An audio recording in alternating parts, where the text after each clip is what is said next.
সবাইকে কেমন যেন অ্যাস্থেটিক লাগে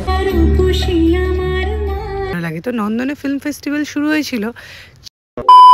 hi everyone, welcome back to my channel. তো আজকে আমি যাচ্ছি নন্দনে ফিল্ম ফেস্টিভ্যাল। তো তোমরা দেখতে থাকো আজকের ব্লগ, দেখতে থাকো একটু বেটার্স।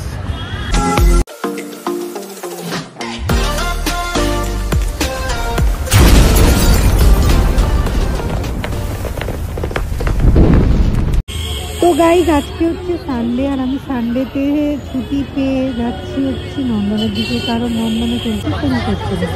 তো এই হলো চিড়িয়াখানার সামনের অবস্থা। তোমরা বুঝতেই পারছো সানডেতে এত ভিড়, সিরিয়াসলি কত লাইন।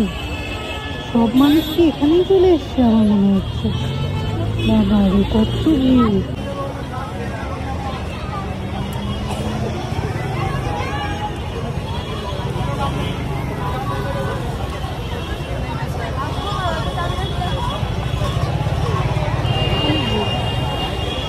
আমি তো যাচ্ছি নন্দন, কিন্তু মনে হচ্ছে সমস্ত পশ্চিমবঙ্গবাসী চলে এসছে আলিপুর জুতে। কি ভিড়, কত লাইন, রাস্তা পর্যন্ত লাইন, দেখলে তোমরা? তো অলমোস্ট গাইস চলে এসছি, এরপরে নামবো। তোমাদের সাথে কথা হচ্ছে। এই যে এটা হচ্ছে নন্দনের ঠিক সামনে ডেকোরেশন করেছে, দেখো। এই যে কি ফি মানে কলকাতা ইন্টারন্যাশনাল ফিল্ম ফেস্টিভ্যাল, আজ 30 বছর মনে হয়, 30তম। তো চলো ভিতরে যাওয়া যাক। নন্দন সবসময় আমার প্রিয় জায়গা, কারণ নন্দনে কি করা হয়, নন্দনে বাংলা সিনেমা তথা বাংলা সংস্কৃতির যে ঐতিহ্য সেটাকে প্রত্যেক বছর বা প্রত্যেক সময়ই তুলে ধরা হয়। এই জন্য নন্দনে আসতে আমার খুব ভালো লাগে। তো নন্দনে ফিল্ম ফেস্টিভ্যাল শুরু হয়েছিল 4 ডিসেম্বর থেকে 11 ডিসেম্বর, কিন্তু দুর্ভাগ্যবশত আমি ব্লগটা পরবর্তীকালে আপলোড করছি, কারণ একটু সময়ের অভাব। এই মূর্তিটা কিন্তু আমি শান্তিনিকেতনে গিয়েও দেখেছি। তো এই দেখো আরেকটা গ্যাস বেলুন, এগুলো কিন্তু টেম্পোরারি সেট আপ, কারণ এগুলো পরবর্তীকালে সেটা তুলে দেওয়া হবে। আর এটা দেখো বাংলার জানালায় বিশ্বের ছবি, তার মানে কি বোঝানো চাইছে যে এখানে এখন সমস্ত ইন্টারন্যাশনাল ফিল্মগুলোকে ছোট ছোট ছোট ছোট আকারে প্রেক্ষাগৃহে দেখানো হচ্ছে। এই যে এইগুলো হচ্ছে লিস্ট, ভেনিউ এবং যে স্ক্রিনিং হচ্ছে সেটা, যেটা দেখতে তো ভালো লাগছিল, কিন্তু দুর্ভাগ্যবশত আমি এত লাইন বলে টিকিট কাটিনি। প্রচণ্ড লাইন ছিল আর প্রচণ্ড ভিড়। এগুলো সব মূর্তিগুলো টেম্পোরারি বেসিসে তৈরি করা হয়েছে। প্রচুর লাইন টিকিট কাউন্টারে। আমার মনে হয় নন্দন এমন একটা জায়গা যেখানে 8 থেকে 80 সবাই আসতে ভালোবাসে। সত্যি সত্যি আমার এখানে প্রত্যেকবারই যখন আসি তখন দেখি ছোট ছোট বাচ্চা থেকে শুরু করে বয়োজ্যেষ্ঠরাও এখানে এসে পুরো যে বিষয়টা, এখানকার যে এনভায়রনমেন্টটা, সেটাকে পুরো এনজয় করে, যেটা দেখে সত্যি সত্যি একজন অবজারভার হিসেবে আমার তো খুব ভালো লাগে। হ্যাঁ, অবজারভার বলবো, কারণ আমি একাই দুপুর 12টায় সেখানে উপস্থিত হয়েছিলাম। রবিবার ছিল এবং খুবই সুন্দর একটা পরিবেশ ছিল, মানে মনোরম আবহাওয়া, তাই ভাবলাম বেরিয়ে পড়ি। তো চলে গেলাম, আর ফিরেছি যেন কটায়, রাত 8টা। যারা যারা নন্দনে এসছে তারা নিশ্চয়ই জানে এই এলাকাটাতে আছে একাডেমি অফ ফাইন আর্টস, মানে সমস্ত আর্ট প্রেমীদের জন্য একটা পারফেক্ট জায়গা। একাডেমি অফ ফাইন আর্টস, ফাঁকা আর্ট গ্যালারি। সবাইকে কেমন যেন অ্যাস্থেটিক লাগে। যে যেখানে গ্রুপ দেখতে পাচ্ছি সবাই অ্যাস্থেটিক। বাংলা সিনেমা ছিল কাবুলিওয়ালা, সেটাও হয়ে গেছে।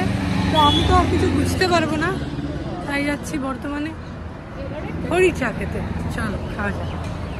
1.5 ঘন্টা অবজার্ভ করেছি সবাইকে, সবার সাজ পোশাক ফ্যাশন ভালো লেগেছে আমার।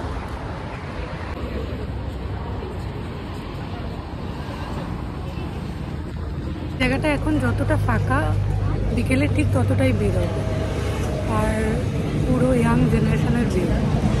এখানে যদি কেউ আসো ঘুরতে, তো ডেফিনেটলি হরির চা টেস্ট করে দেবে, ভালো লাগবে।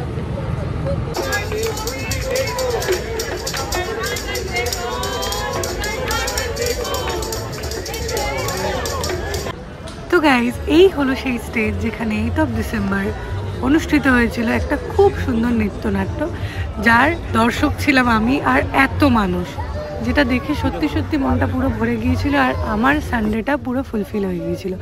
কি সুন্দর সাজিয়েছে। প্রত্যেক দিনের যে অনুষ্ঠানগুলো হবে তারই প্রেক্ষাপটে পুরো স্টেজটাকে প্রত্যেকদিন ডেকোরেট করছে। চলে এসছে ফাইনালি আমার পার্টনার। আলো জ্বলে গেছে, মানে আমি দিনের বেলা এসেছিলাম, এখন রাত হয়ে গেছে। রিয়াদিও কালো পড়েছে, আমিও কালো পড়েছি, কালো কালো ম্যাচ।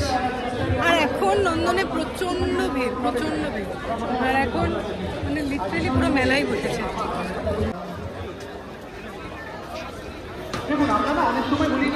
মেট্রোতে কেমন ভিড় ছিল দিদি? আমি তো মেট্রোর থেকে জাস্ট রবীন্দ্র সদনে আসবো বলে পাটা ফেলেছি, যা মানে লোকের দেখলাম ঢেউ আর কি, জনসমারোহ, তাতে উঠে গেছি।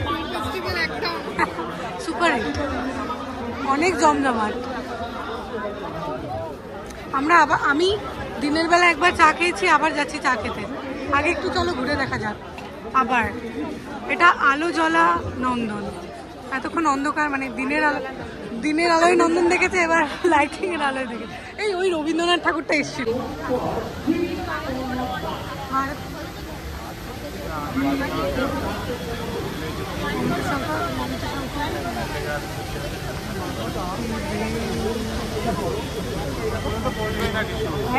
আমরা দেখার চেষ্টা করছি কে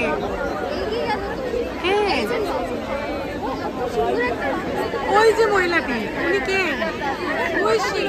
তোমরা তো অনেকেই জানো কলকাতার ঐতিহ্য ট্রাম বন্ধ হয়ে গেছে। সেই ট্রাম যাতে পুনরায় চালু করা হয় সেই নিয়ে একটা আন্দোলন চলছে। তো এটা দেখলাম নন্দন চত্বরে, তো তোমাদের সাথেও সেটা শেয়ার করলাম। জায়গা করে নিয়েছে। আমি অনেকক্ষণ আগে আমরা প্রত্যেকেই এখানে এসেছি, তখন থেকেই দেখেছি আপনারা নিজ নিজ স্থান দখল করেছেন, বসেছেন, অপেক্ষা করেছেন। এক্ষুনি স্বরূপা যে কথা বললেন যে আজকে আপনারা কি কি দেখতে চলেছেন, সেটা আমি হয়তো ক্রমশ প্রকাশ্যই বলবো, তবে হ্যাঁ একটু দিতেই হয়, নাহলে কি করে হবে। আজকে আমরা দেখবো যে সমস্ত লেজেন্ড রয়েছে আমাদের, সত্যি আমরা বাঙালি হিসেবে যাদেরকে আত্মীয়তা ছাড়া কেউ দেখতে পাচ্ছে, মৃণাল সেন থেকে শুরু করে তপন সিনহা, ঋতুপর্ণ, বাঙালি বলে এই সকল লেজেন্ডদের আজ আমরা ট্রিবিউট দেব। কিভাবে? নদী জঙ্গল সাগর পাহাড়ে অপরূপ মহিমা, আগলে রাখিস দুই হাতে যেন বরা ভয় প্রতিমা, তোরি কোলে জন্ম নিয়ে ধন্য হলাম মা।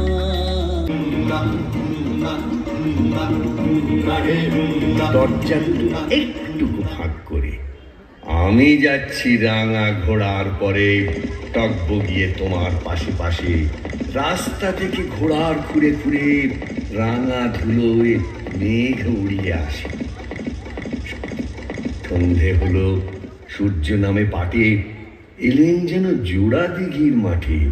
ধু ধু করে যেদিক পানে চাই, কোনোখানে জনমানব নাই, তুমি যেন আপন মনে তাই ভয় পেয়েছ।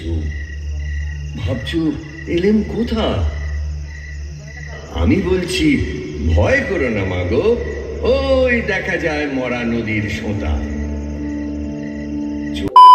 আজকের ব্লগটা যদি ভালো লেগে থাকে তাহলে please like comment share subscribe করে দিও। আর ততক্ষণের জন্য দেখতে থাকো গাইডেড বাই কালার্স। বাই করো সবাই।